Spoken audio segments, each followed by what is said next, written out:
Հստակ է, որ Թուրքիան եղել է Գերմանիայի չպատերազմող դաշնակիցը։ Դա էլ են ասում, դա էլ է միֆ, դա էլ է այդպես չի։ Ուրեմն փաստեր եմ ասում, որ ասում են Եթե Պարծող Հովհաննիսյանը ասած եթե փաստեր բերեք, ես ներողություն կխնդրեմ։ Ուրեմն սպասեք, ինչպես ասում են։ Ուրեմն ասում են, դե գիտեք, Թուրքիան ի վիճակի չէր երկրորդ ճակատ բացել։ Ես թվեր եմ ասում, փաստեր։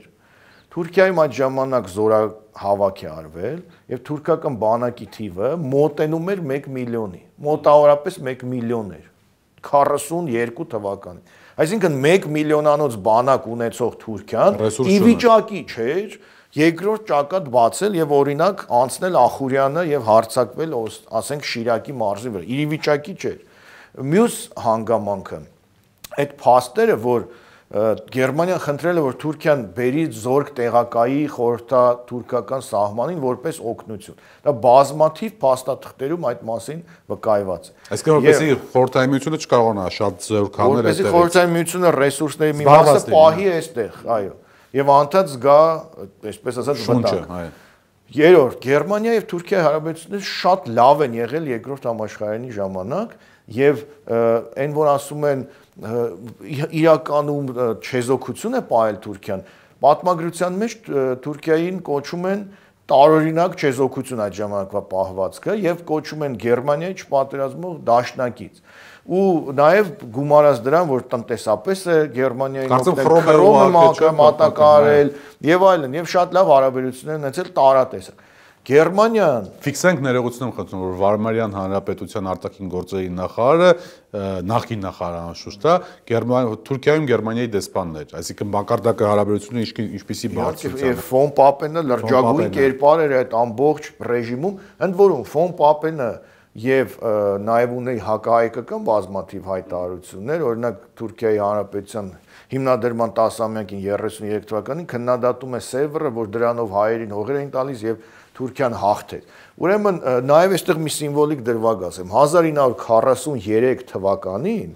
ուրեմն Թալիաթ Փաշայի վերահուղարկավորումն է եղել, երբ որ գերմանական իշխանությունները Բերլինից Թալիաթի աճունը փոխադրել են Թուրքիա եւ պետական արարողակարգով նախագահի մասնակցությամբ Թուրքիայի տեղի ունեցել վերահուղարկում, այսինքն այնքան վատ էին, պատկերացնում եք Թուրքիան ու Գերմանիան, որ Թալիաթի վերահուղարկավորմամբ էին զբաղվում 43 թվականից։ Կոնկրետ հարցը Ստալինգրադի պարագայում, պարոն Մերկոյան, եթե Ստալինգրադում սովետական միությունը, սովետական զորքերը պարտվում էին,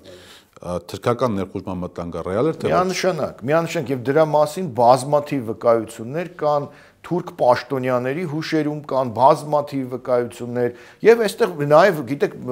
բացի այդ հուշեր, փաստաթղթեր եւ այլն մի քանի այլ կարևոր հանգամանք այդ տարիներին Թուրքիայում գեր ակտիվացել է պանթյուրքիզմ, այսինքն հարձակում խորհրդային միության վրա թյուրքալեզու ժողովուրդներով բնակեցված տարածքների յուրացման նպատակով, այսինքն կենտրոնական Ասիա, Ռուսաստանի տարբեր հատվածներ, այդ հարավային Կովկասը ուղղակի այսպես ինչպես Սամոսաբոր ռազումեից պանթյուրքիստների ակտիվացում, նույնիսկ թերթեր, ժուրնալներ եւ այլն սկսել են տպագրվել։ Ուրեմն Թալիաթի վերահուղարկավորում նույնպես այդ լոզունգների եւ այլնի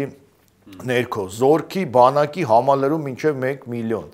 Ուրեմն խորհրդային միության դեմ ճշնամական քայլեր, որ մտնում ուղղակի դեսպանատնից էին մարդկանց ձերբակալում եւ այլն։ Ու Թուրքիան Գերմանիային պատերազմ է հայտարարել 1945 թվականի փետրվարի 23-ին, այսինքն սա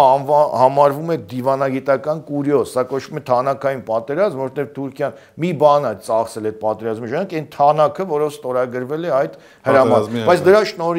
շնորհիվ իր բարեկամների Արևմտյան Մեծ Բրիտանիայի Թուրքիան դարձել է ՄԱԿ-ի անդամ։